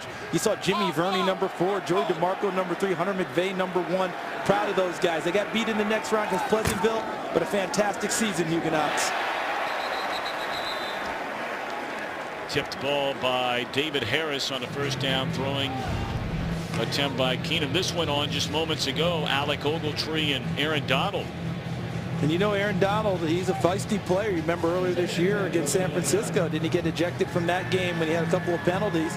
And you see there, he and Alec Ogletree getting into it. But that's a lot of emotion that goes into playing defense for them. And don't forget how much pressure that defense is under all the time. And you see how they made up very quickly? That passion runs deep, it flares hot, and then they go right back to being brothers again. And, you know, when you spend any time around both of those guys, and look, there are some guys, it's no different than life, football players.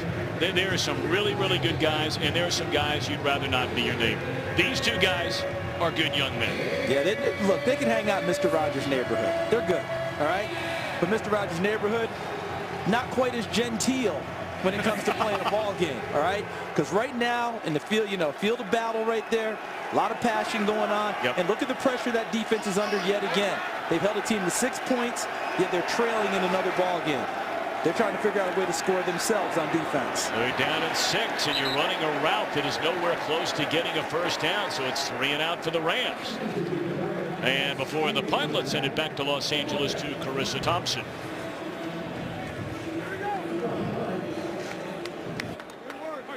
What a gorgeous day. Ed Hockley loving this day, isn't he? Huh, Tom? I understand we lost you there momentarily. Those of you at home, a punt was fielded by During Marshall. the return, illegal block in the back by the receiving team, number 14. Half the distance to the goal from the spot of the foul. First down. That would be news if Ryan Fitzpatrick was on the punt return team.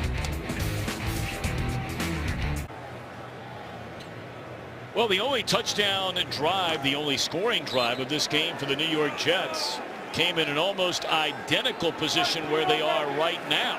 At a 99-yard drive spanning 9 plays. And now they'll try and go 96 yards to reach pay dirt. Spun down Forte. A gain of close to 5 on first down.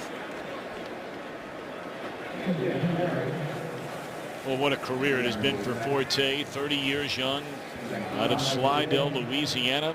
His first season as a Jet, following 8 outstanding years with the Chicago Bears. 5 times over 1,000 rushing yards, a couple of Pro Bowls, and one of 4 players ever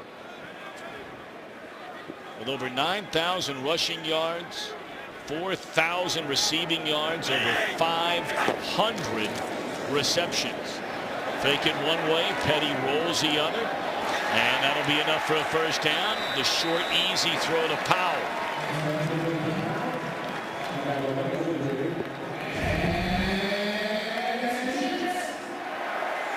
Petty escaping the pocket, trying to decide whether to run it or throw it, puts it on Powell, and what a great move, spinning back inside of Mark Barron.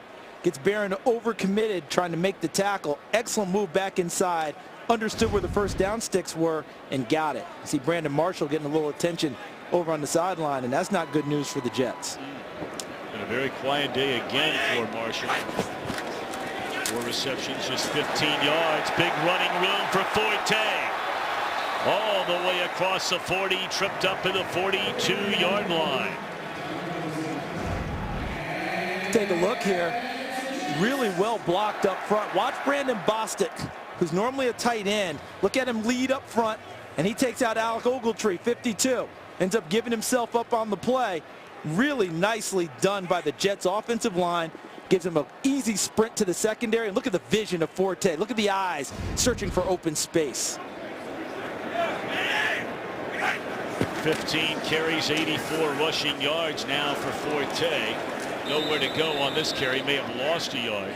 They were talking about Forte, originally a second-round pick of the Chicago Bears, and one of 4 ever 50 or more rushing touchdowns, 500+ receptions, more than 20 receiving touchdowns. I mean, you're talking about company with Herschel Walker, Marcus Allen, and Marshall Faulk. Phenomenal. And remember, he came out of school out of Conference USA at Tulane. Same year as Chris Johnson, CJ2K, who came out of East Carolina. And then a young man out of UCF who went to the Detroit Lions, and Kevin Smith.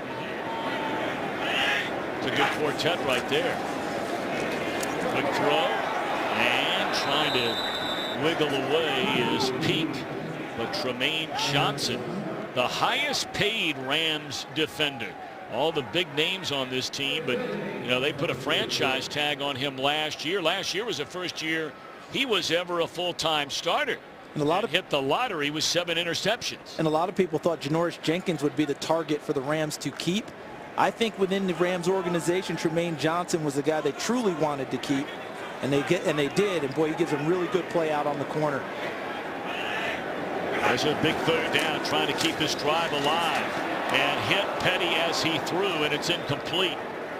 Robert Quinn was there to get a hand on the arm of Petty, and of course no one dislodges the football in the NFL the last 5 years more than Quinn. 18 forced fumbles on sacks, strip sacks along with 18 forced fumbles for Robert Quinn in that time span, the most in the NFL. And right there he does it again, getting his hand on the football and forcing the incompletion. Tavon Austin stands back inside his own 15.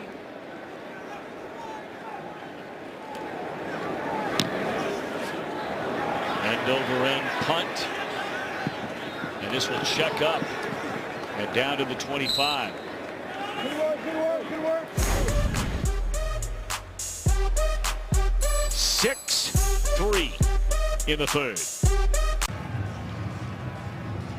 Rams have had 6 possessions in this game. The first one they kicked a field goal. The last 5 punts, 3 and out on each of their last 3 drives. And no team in football has had more 3 and outs offensively than the Rams. Nice carry there on first down for Gurley. Tomorrow, we debate all of today's NFL action. I'm telling you, Skip, Tony Romo is coming. Please, no. Undisputed, America's fastest growing sports show, 9:30 Eastern, FS1. Skip and Shannon undisputed tomorrow morning, 9:30 Eastern. Back-to-back carries for Gurley. And that's a total of 15 yards on back-to-back carries, so a nice start to this drive for the Rams. And they really did it a little more up-tempo. They got the big run from Gurley, went right to the line of scrimmage. It wasn't a super hurry-up, but they got to the line of scrimmage, kept the Jets in the same defense, same guys on the field, and ran a back second play before they went back and got into the huddle. Let's see if they start to vary the tempo and maybe try to increase it a little bit on this drive.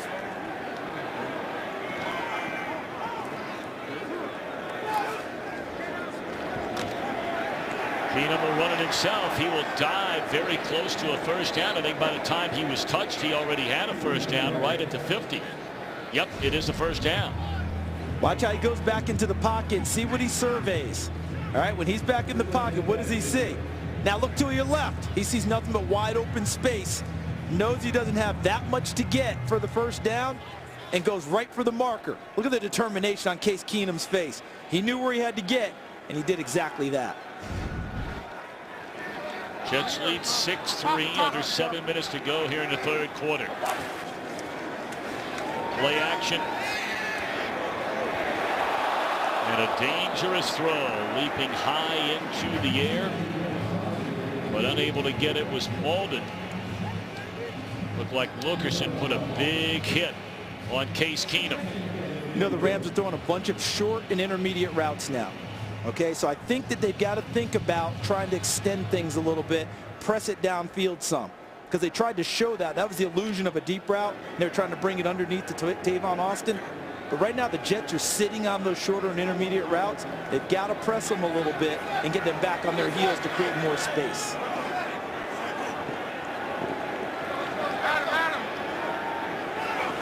Second down and 10. And now Keenum going to run it again. And clearly there's good running room. That's a gain of 7, close to 8. Third down upcoming, but right now we send it back to Carissa Thompson. Thanks, Tom. Denver at New Orleans. The Saints down 10-3, looking to get to 500. They won 4 of their last 5. That one to Willie Snead, who was wide open in the back of the end zone, all tied up in New Orleans, 10-10. Tom, Charles, and Peter. That's a terrific young man right there, Willie Snead. Know his dad. He's the son of a high school football coach. Willie came in as an undrafted free agent and has made his way with New Orleans, become one of their prime targets. They had the last home win versus Denver is 1988 for New Orleans.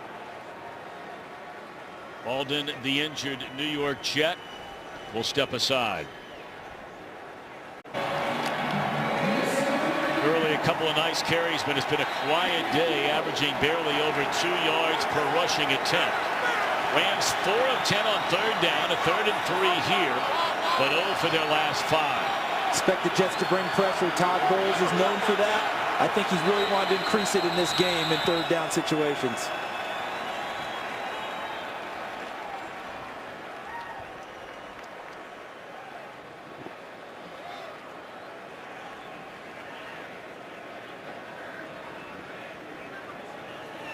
The game clock should be 6:14. 6:14 of the game clock. Didn't start when I wound it. 6:14 in the game clock.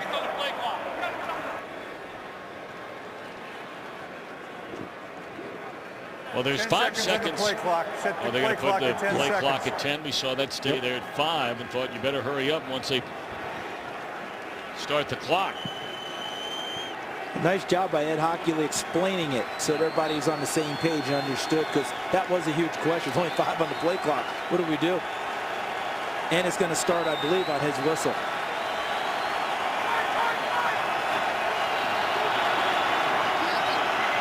So it does indeed. Play clock now down to 4. They hand it off. He doesn't get the ball very much, but Benny Cunningham, when they give it to him, he's done a nice job. Only his 3rd carry, but 27 yards on those 3 carries. Very determined running, and watch him. He's going to go from left to right. And see the blocking there. Nice double team there by the center. 61 Barnes, and the right guard Wickman 69, and just enough space. And watch Cunningham lower his shoulder to absorb the hit by David Harris and made sure he fell forward to pick up the first down. 5:30 to play here in the 3rd quarter, and the Rams on the move. They give it to Gurley, and he's starting to pick up some nice yards here. His last 3 carries. You notice they went with what we call ghost motion. Watch Austin come around, because you have to respect when he comes back towards the football. They give it to Gurley, you're faking to Austin, so you're setting something up for later if you want to go to it. But another nice hole created by the Rams offensive line. Barnes fell down out in front, but look at the job Saffold and crew did on the left side. Saffold 76, Greg Robinson 73 to create that space. Gurley had 10 rushing yards total in the first half. His last 3 carries have gone for 13, 5, 6, and now 1.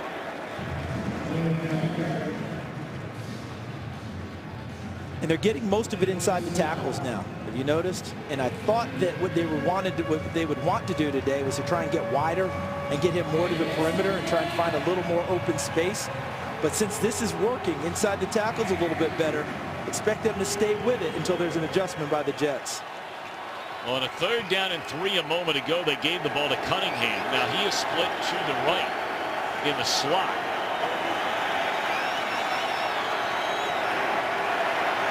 Britt has been their 3rd down receiver today, though. And they go to Cunningham to convert on 3rd down and 3 for a 2nd straight time. That'll move the chains, and the clock runs under 4 to go into 3rd. So watch what they do with Cunningham 23. Put him in the slot, as you noted, and they did a nice job with Britt trying to run a route. Wink, wink, nudge, nudge. That's a pick to create that space for Cunningham. Well executed. But what they also did is they put Tavon Austin off to the other side and gave the illusion that that's where the ball would go and brought it back to Cunningham. 10th play of this drive for the Rams, trailing 6-3 in the hands of Austin. And nowhere to go. Read beautifully by the Jets defense. Buster Skrine leading the charge. Buster Skrine's known as a physical corner. He was so physical there that he took the block of Brian Quick, number 83, and had Brian Quick actually tackle Tavon Austin. He knocked him down. You and I both know when you grow up and you spend any time around those guys that wrestle, yes, it's a different animal. Totally. This guy is a 3-time Georgia high school state wrestling champion. Toughness, leverage, incredible hands. The discipline. Incredible discipline. And that's Austin. He escapes 1 tackle and is run out of bounds. It'll be 1st and goal for the Rams inside the 10. Broke a tackle of Julian Stanford. So bunch formation, so you're going to get the first 2 out in front of him. They create the screen. They do an excellent job. That was Higbee, 89, with the key block. And all you're trying to do is give Tavon Austin a sliver of space. He runs through the tackle of Stanford, 51, to gain the extra yards. Look at him with a little straight arm. Small, compact, but has some strength to him. All right, Charles Davis talked about 2 areas to keep an eye on before this game started. As a timeout is called. 3rd down, how would the teams fare? Well, both of them, Charles Davis, so far. Rams are 6 out of 12. They've done a nice job on 3rd down twice on this drive. The Jets are 4 out of 9, but you said, what would they do in the red zone? These are two of the worst red zone offenses in the NFL. And here we go. This could determine a game, and we're only in the third quarter. Yeah, you're right about it. Just because it's a 6-3 game so far. The last time they were here, they had to pay it off with a field goal. So now what are you doing with play calling? Do you have enough space that you and your offensive line, which seems to have developed a rhythm, to give it to Todd Gurley? Do you come back with Tavon Austin and find some more space for him? Gurley's in the game now. I'd like to give him a couple cracks at it and see if they can carry it in. First down and goal from the 7. Well, they take a crack at it on first down. And I mean to tell you, Deion Simon just runs right through Gurley. And right in the middle. Watch the big fella. Excuse me, I've circled the wrong guy. It's the guy next to him. Excellent job by Simon, 93. Throwing off Cody Wickman, number 69. Look at the hands and the strength. You just mentioned wrestling. That was leverage and hands by Deion Simon to throw him off. It's just like a wrestling move. You just described it, Tom. He was underneath him, low man one, and ended up winning the play. Fake it to Austin, and they lay it off to Gurley, and that's defended beautifully by Marcus Gilchrist. There is a penalty flag down on the play. Boy, was that ever defended well by Gilchrist. He pretty much ran the route with Todd Gurley, didn't he? Jets are saying this is against the Rams. But of course, what else would they say? They might be right. So are we getting offensive interference here?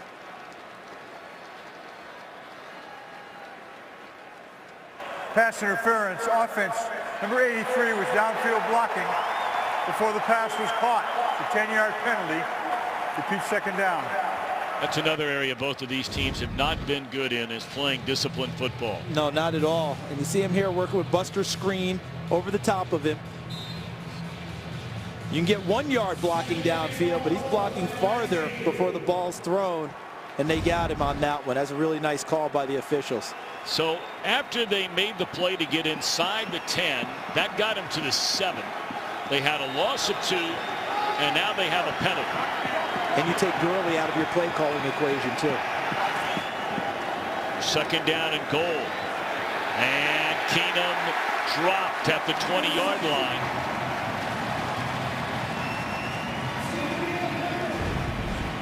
And that's Stevie McClendon again.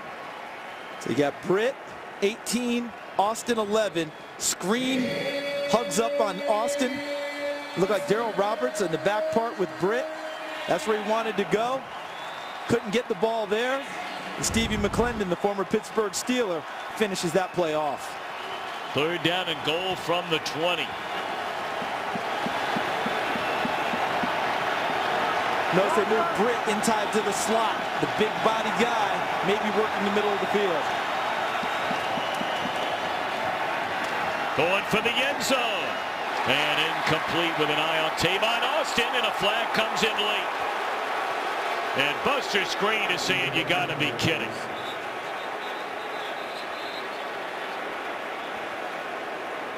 And Tom, I believe the back judge was reaching and then decided not to throw it. So he may be discussing this play because he had the view from the back of it. And he may be discussing about picking it up. Watch Screen 41 here in the coverage to Austin. There was no foul on the play. The feet were tangled. By rule, that is not pass interference. It's fourth down. Now watch here. Watch here. See him how he reached? Nope. Decided not to. So when the flag came out from the other side, he went to discuss it with his colleague and said, I had the best view. I decided not to throw it, and talked him out of that flag. All right, so this will be a field goal try now for Zuerlein. Saw Fisher quite animated over there on that sideline. Well, listen, anytime a flag is thrown and it's supposed to go your way and it gets picked up, he's asking, why did you throw it then? Well, you know, if you throw it, shouldn't there be a call made? 38-yard attempt by Zuerlein. His only 2 misses all year were from 55. Good snap, good hold, good kick.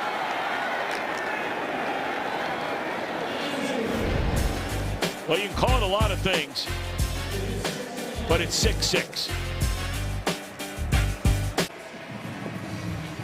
I mean, take a look at this scoring drive. That is less than 4 yards per play over 8 minutes. You have the ball first and goal at the 7, and you have to kick a 38-yard field goal. But that, in a nutshell, is what we have seen frequently from this Rams offense for a long, long time. Now we're out across the 25 up to the 27-yard line in the 6-6 game. 15 ticks left in the third. In honor of Veterans Day, for every point scored during the NFL's 32 Salute to Service games, the league will donate $1,000 to its military nonprofit partners, including the Pat Tillman Foundation, USO, and the Wounded Warrior Project.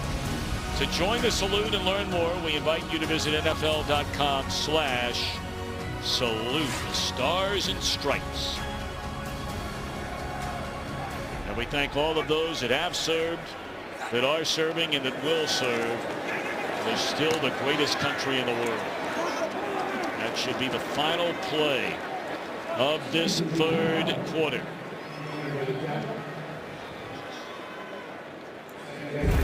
"15 minutes to go." A 6-6 game from the Meadowlands. Well, here's the real truth and nothing but the truth. The score by quarter. Field goal for the Rams, a touchdown with a missed point after for the Jets in the second. A field goal to tie it by Zuerlein in the third. And here we go in the fourth in a 6-6 game.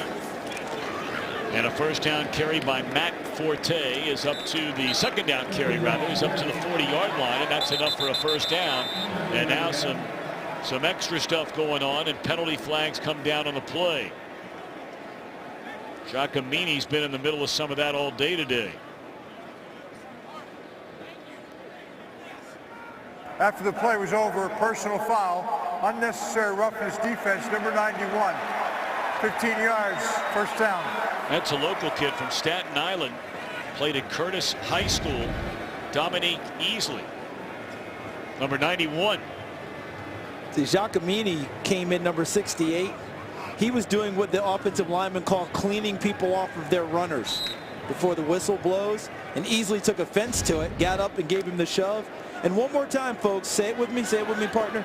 The second guy gets caught, right? I mean, they've been telling us that since we were in kindergarten. That's right. Petty, and this is his first NFL start. Thought about letting it go, finally does to Forte. And he's inside the 40 to the 39-yard line. And a third down coming up. Or 2nd and 3 it'll be. Take a look at this. The two teams, 14 combined drives, 10 times punts. And LaMarcus Joyner just came onto the field for the Rams, number 20, and he has a noticeable limp. I'm wondering if the people in the press box, the coaches, are noticing that and want to see if they can try and isolate him in coverage at all. It looks like they're going to run it on 2nd down and 3 and drop for a loss. And he's getting a little chippy, brother. Yes, they are. You got two teams fighting for their playoff lives. I know people sit here and go 3-5, 3-6. No, they're still in it. It's not over yet, right? So you're fighting for it. You know another one probably takes you out of it. And these two now in a 6-6 game, it's not an artistic success. That doesn't mean the effort isn't there. Doesn't mean the passion isn't there. And we're seeing that right now. It's really starting to come to a head with these two teams. You know, Dominic Easley's an interesting young man. We told you he grew up in Staten Island and went to Curtis High School. He was a #1 pick by the New England Patriots, who told him to beat it after 2 years. Third down, incomplete pass. Excellent coverage by Troy Hill. So another drive stalls. Watch Hill, 32. Easy in his technique, doesn't panic, not flustered. The move by Robbie Anderson, he stays right with it on the hip and cuts underneath, undercuts it, and knocks it away. Remember how many times have I said it now, Tom? Both secondaries have tightened down on the receivers, so without getting pushed deep, they don't feel like they have to worry about anything going over their heads. Edwards trying to pin him deep, and a fair catch at the 7-yard line by Austin. Beautiful day. And a 6-6 game. Game is sponsored by Zales. Celebrate your lasting love with gifts from Zales, the Diamond Store. And by Pfizer, Prevnar 13.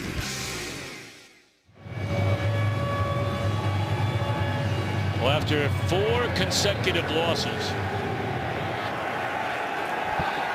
many in Los Angeles thought the offense needed a jolt, and that meant the #1 pick.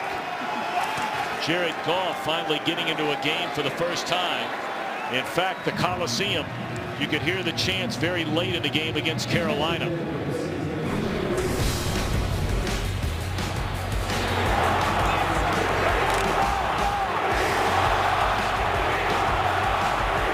Started after a number of series in the opening half. Goff never got into the game. The #1 overall pick out of Cal.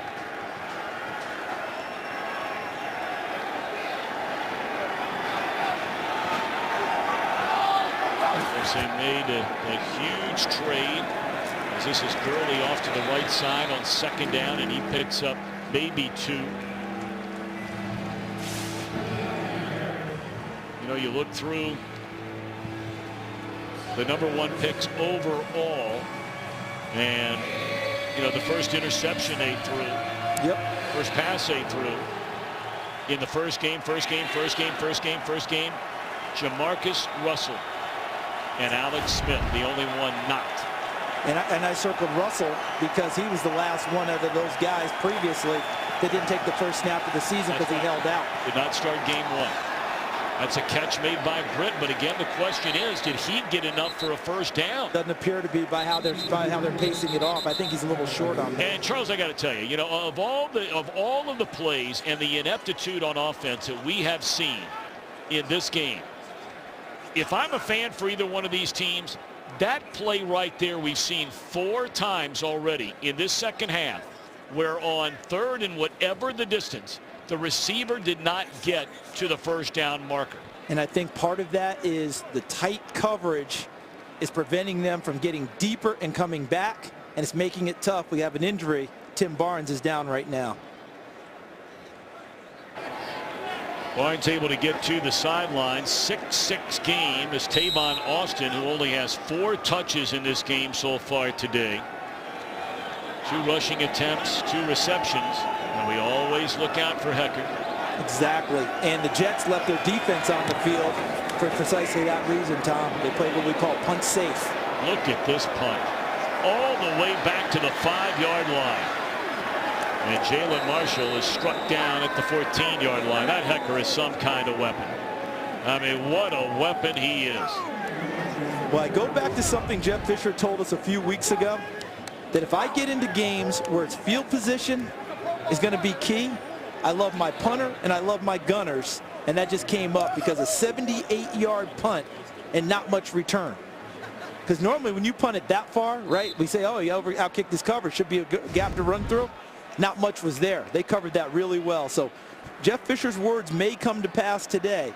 In a tight game, he really likes having Hecker as a weapon to set up field position and help his defense. All right, so now the youngster Petty, he's not a rookie, but for all intents and purposes he is. He didn't play all of last year. Made his NFL debut just last week. His first start today. Tomorrow night, National Geographic invites you to join us for the premiere of Mars, Humankind's Greatest Adventure. Find out how we made Mars home. Premieres tomorrow night, only on National Geographic. I'd like to meet Neil deGrasse Tyson, excuse me. I'd like to meet him. But the problem is, we couldn't have much of a conversation because I can only talk sports with him.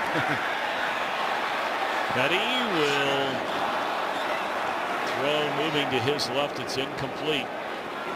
And let's go back to LA to Carissa Thompson. Thanks, Tom. If you want some offense, here you go. Atlanta at Philly. Matt Ryan, nice protection and airs this one out 76 yards, the longest play of the season for the Falcons. Taylor Gabriel runs this one in. Atlanta's up 15-13. Tom, Charles, and Peter.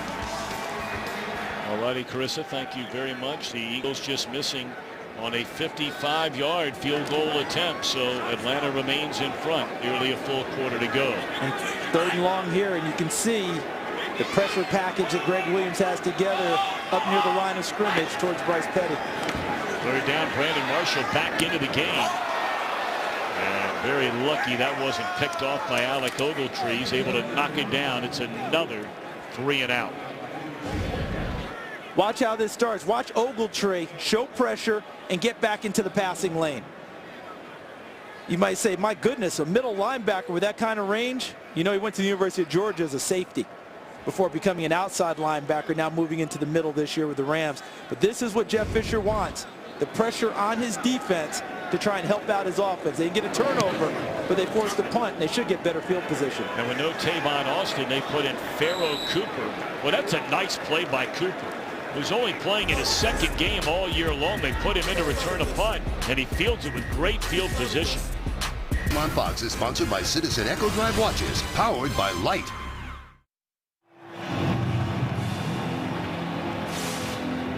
Six ball game. You look at the quarterbacks. Keenum now on the field, right at midfield. Petty making his first NFL start. Led him on a 99-yard touchdown drive in the opening half, but nothing since. And now Gurley, who in the fourth quarter of games this year has been virtually non-existent. A nice run there, a gain of 8. Let's go downstairs to Peter Schrager. Yeah, guys, you saw Pharaoh Cooper return that last punt. Tavon Austin is currently out with an ankle injury. Cooper, number 10, is the guy to watch. They've been using him in that position. Well, they like him, Peter. They like him a lot in terms of, you know, his play, but he's not Tavon Austin in terms of the quicks and the jets. Cooper, much more of a strong, solid guy, kind of Anquan Bolden, Steve Smith, like in terms of strength. And that appears to be enough for a first down to Benny Cunningham. You know, you could make an argument right now that the most important play in this game was that 78-yard punt a minute ago by Johnny Hekker. He had pushed the Jets all the way inside their own 10-yard line. You know, they have to punt it. And the next time the Rams get it after a good defensive stand, it's right at midfield. In lieu of the takeaways that Jeff Fisher's been asking for from his defense, that stand to force the punt really helped out in a big way. Also had, of course, that missed extra point. You can make that argument. Because right now the Jets would still be in front. Looking down the field to Kenny Britt. And it's incomplete. Excellent coverage that time by Darrelle Revis. That is absolutely, positively textbook coverage. Look at him. His leverage is outside, so he can see all the way in. See that? His eyes took him right back to the quarterback. Then he felt the route, and then he took his body and pinned Kenny Britt to the sideline and didn't give him room to fade to the sideline and go get the football. That's a savvy veteran play there by Darrelle Revis. Second go-round, of course, for Revis when he came back last year with the Jets, where his career began. Won a Super Bowl in New England. And here's Gurley, powerful running and a first down to the 30-yard line. Closing in on 9 minutes to go, and the Rams in business. Watch the interior of the Rams line and watch what they do here. Barnes 61, Saffold 76. Look at the double team there and create that space. Wickman 69 holding it down on the other guard. See that? And now they've created the space, and now Todd Gurley's vision gets better. You know, when you're running behind a whole lot of people and you can't see it much, your vision's pretty cloudy, right? And that hole opens up. Now you can see plenty into the secondary. 8 carries here in the second half, 45 yards for Gurley after going 10 rushes for 10 yards in the first half. And a gain of 5 there on first down or close to it. We'll call it 4. And while that pass was unsuccessful to Kenny Britt, they did do something I've almost been begging for, right? Take some shots downfield, try and loosen some people up, make them respect that a little bit, so that maybe you can create some room underneath for those intermediate throws you're going to want to complete. So Tavon Austin back on the Rams sideline, so not in the game. Tim. Good throw. And that's Pharaoh Cooper, who's in for Tavon Austin. There is a penalty flag, and Cooper may have shoved his way getting open. We'll see.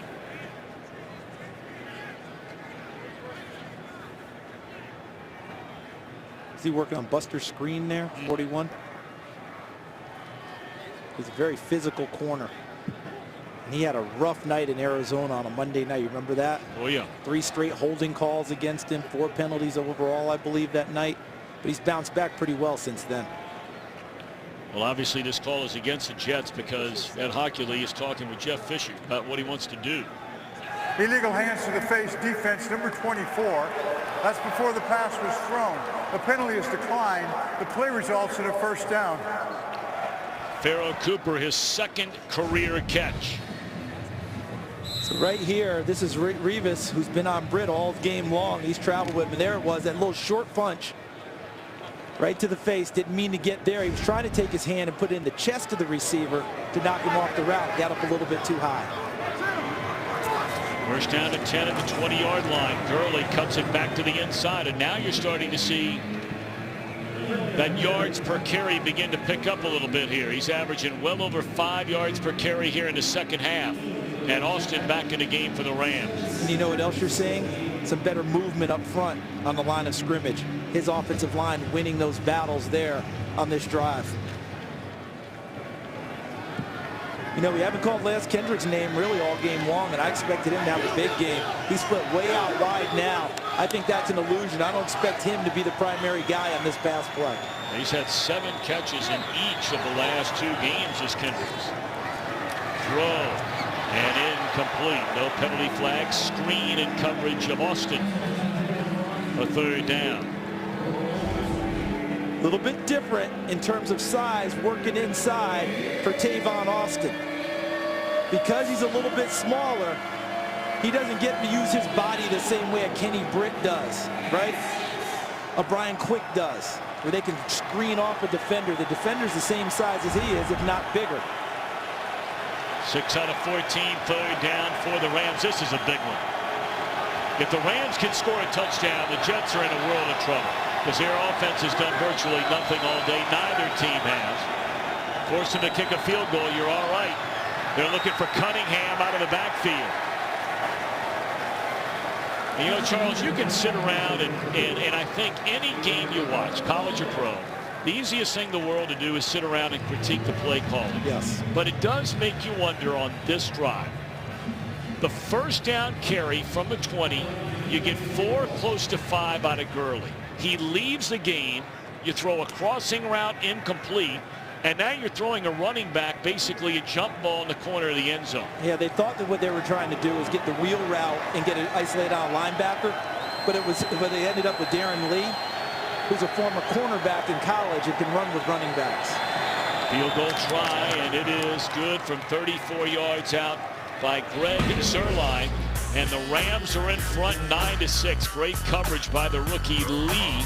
A 3-point game. Talk about the red zone and all the problems both of these teams have had all year long, but look at the Rams. 8 plays inside the red zone, -4 yards, but they lead. And listen, they put it on their defense. I said it earlier. Jeff Fisher said, I'm not going to tamper with my offense. They might be a little fragile now. Defensive guys, I'm putting it on you to help carry our team, and right now they've carried them to a lead. C.J. Spiller, the return up to the 25-yard line. So you have the 2 big plays so far in this game. The Jets, after scoring a touchdown, Folk pushes it wide right on the point after, keeping it a 3-run game. And then really the 78-yard punt. Amazing, wasn't it? And, you know, there might have been a school of thought for Jalen Marshall to just let that go and let it hit into the end zone. And what we didn't show there, remember what you described, the catch by Pharoh Cooper on the next punt back to the Rams, where he caught it out near midfield, saved field position, and set them up for that field goal drive. First down, and Petty on the mark to Powell out of the backfield, and that's a gain of 10. Let's go back to Carissa Thompson.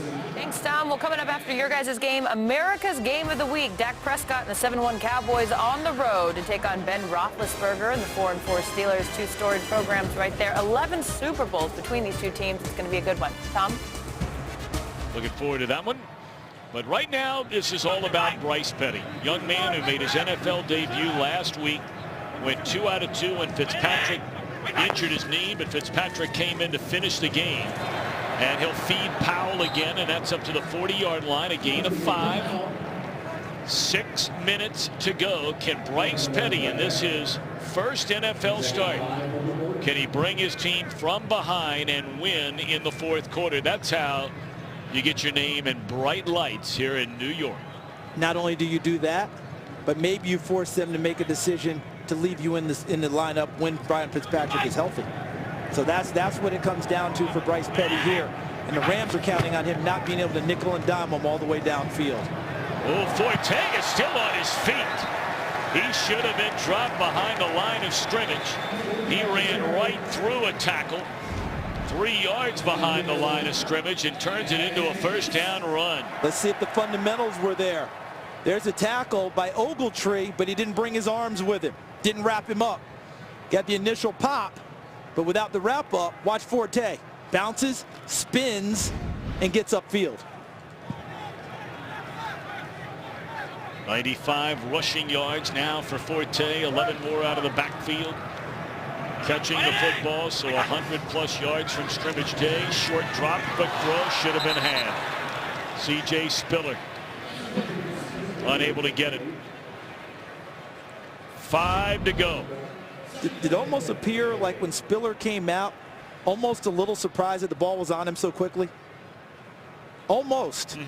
You know, look how late the hands are coming up. Should have been one. He should have had that one. That ball was put on him pretty well. Look at that. Drop passes, stall, offense. Bad combination when your quarterback leads the NFL in interceptions, Ryan Fitzpatrick, and you drop 19 passes. That one knocked down by Robert Quinn. 3rd down and 10. And fundamentally, if you're going to try and throw this pass, you've got to do what? You got to get the hands out of the passing lane. Watch Ijalana. You've got to get his hands down. So he pushes him, but he essentially pushed him into the path. He's got to hit him more in the stomach area, because that naturally brings the hands down to protect where he just got hit. Instead, he just pushed him in the shoulders and lifted him into the passing lane, and Quinn responded well with a knockdown. This is a critical 3rd down. In a 3-point game with less than 5 to go.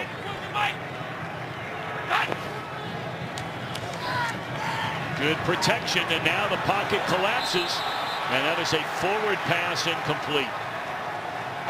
I'm not sure where he was shoveling that one. I was trying to find that receiver that the shovel pass would have worked on that. Because watch him, he's got it in the pocket. He's looking to throw it regularly, looking, padding. Now as he steps forward, actually he wasn't shoveling, well, he's holding it back. And I think right here he held it back, and now he's trying to shovel it forward. I think he's trying to hit Robbie Anderson on the crossing route. Just wasn't there. The pressure of the Rams done really well against him. That one nearly blocked. Pharaoh Cooper comes up to make the fair catch. You know, look, when you're sitting around talking about a punt 78 yards, and you're talking about a missed extra point, it clearly has not been an offense-dominated kind of a day. I still go back, and you made the point to that play made by Pharaoh Cooper. I think you can really look when Tavon Austin left the game, and after the 78-yard punt, he comes racing up to catch the ball at the 50-yard line. How many times do we see that ball bounce and you get the ball at the 30? It's almost a lost art, but it's one of the best parts of the kicking game that people have to adopt, and it should be your mantra. Don't let the ball hit the ground on the punt. Catch the thing, keep the yardage, because that hidden yardage that you give up can cost you in a big way. In this case, it gained a field goal for the Rams. And especially the way these two teams are on offense today. I mean, that extra 15 or 20 yards right now is the difference in the game. The area of hidden yardage is something else, isn't it? And it doesn't go onto your stat sheets, but the coaches counted up where we gained, where we lost, and here's the play. Doesn't seem like a whole lot, does it? Called fair catch, called the ball, look at it. On their own 47, 48-yard line. That's where they started the drive, as opposed to get away from it, let it hit. Who knows how far that ball cartwheels, and they start deeper in their own territory, and maybe they don't get 3. Cooper, a 4th-round pick out of South Carolina. He's only been active 3 games this year, and that's Gurley out of the backfield. Just reaching the ball out for a first down, and that he gets at the 30. Is that his first catch of the game? No. Second? I mean, I don't feel like there have been many. little arrow route, just gets him out there. Nice catch. One of the underrated parts of his game coming out of college was his ability to catch the football. I feel like the Rams have tried to expand that more in recent games. It is officially his first. He caught one that was brought back on a penalty earlier in the game. So that is his first official catch of the day.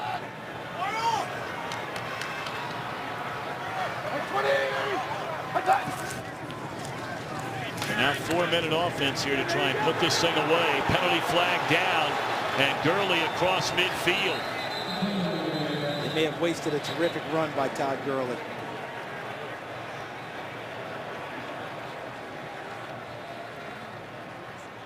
Holding, offense, number 73. 10-yard penalty from the previous spot. Repeat first down. That would have been Gurley's longest run of the season.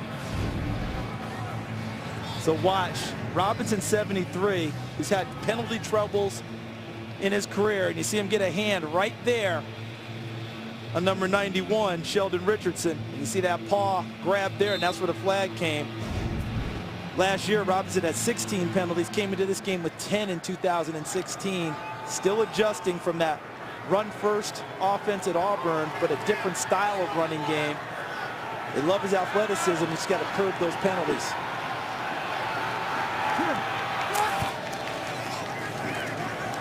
Cunningham cuts it back the other way. He'll hang on to the football. Remember, he fumbled inside the 2-yard line very early in this one.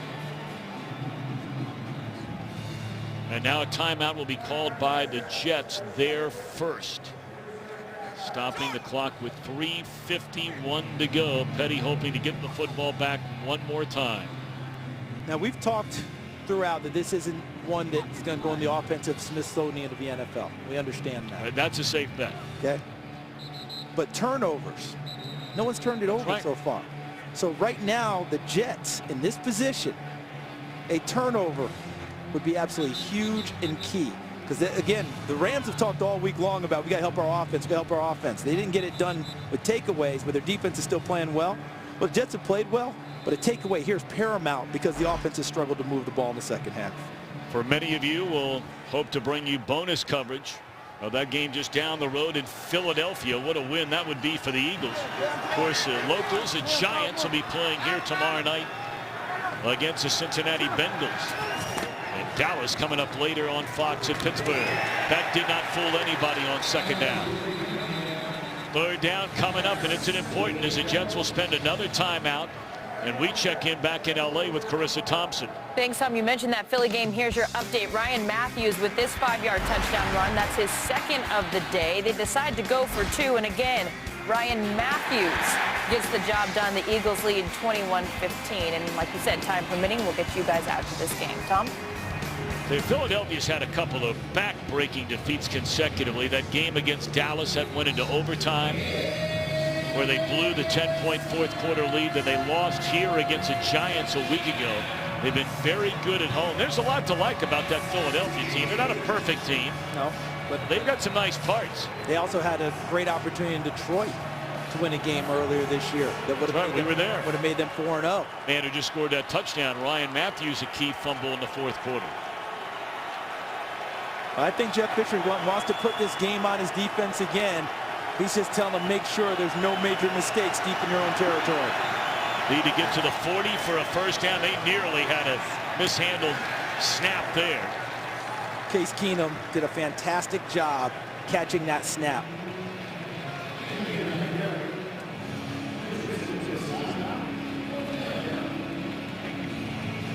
We talked about what a weapon Johnny Hekker has been in his career over the last 5 years for the Rams.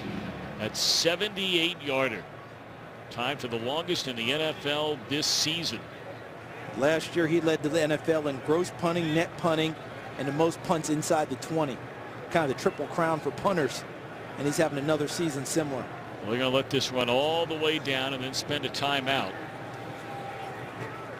With 1 second left on the play clock, 3 minutes on the game clock. Jets are out of timeouts. Bryce Petty in his first NFL start will get that chance he was hoping for. One more possession. And this is an example of his day, something I thought they would do maybe a little bit more of, a beautifully thrown ball, and an even better catch by Robbie Anderson. Nice strike there to Quincy Enunwa. And then how about the touchdown to hook and lateral with a great block by Enunwa on the corner. And then this was a great opportunity that was missed. He missed the wide open Robbie Anderson, probably got a little extra amped on it and overthrew him. Jalen Marshall stands back at his own 25. And Hecker, high punt and a fair catch made at the 23-yard line. So here we go with 2:55 left for Bryce Petty.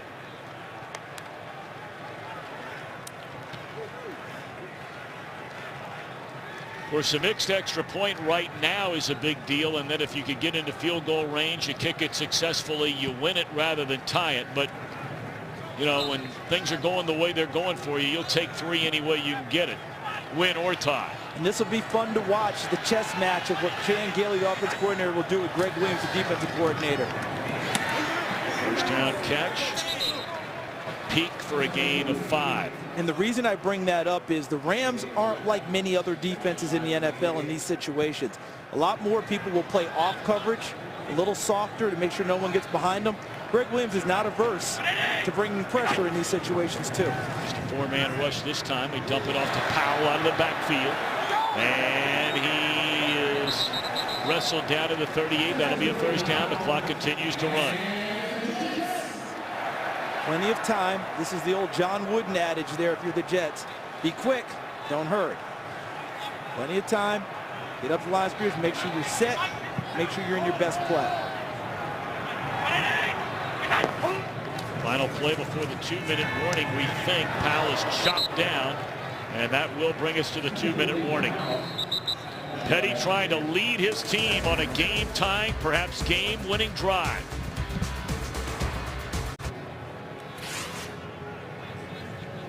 Take a look around the National Football League. An NFL record through the front 9 weeks. 77 games decided by 8 points or fewer. We're headed in that direction here today. 2 minutes to go. Second down and 7. The Jets from their own 42-yard line. Across the middle, and it is intercepted by Alec Ogletree. First turnover for either team today. Remember him dropping in a pass route recently and getting in there and knocking it away? Watch Ogletree. Hunts up the receiver, has the coverage, stays right there, and basically outfights him for the football.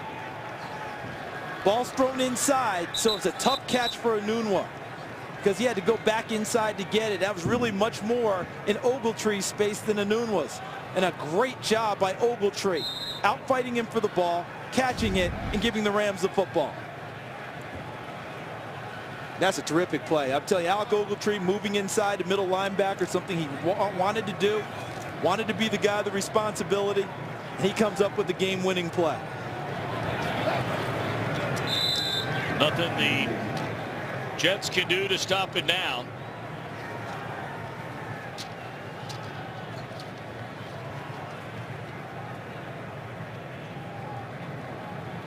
And now if you're the Jets fans, who if you wanted Bryce Petty and the coaching staff wanted Ryan Fitzgerald, nothing got decided today.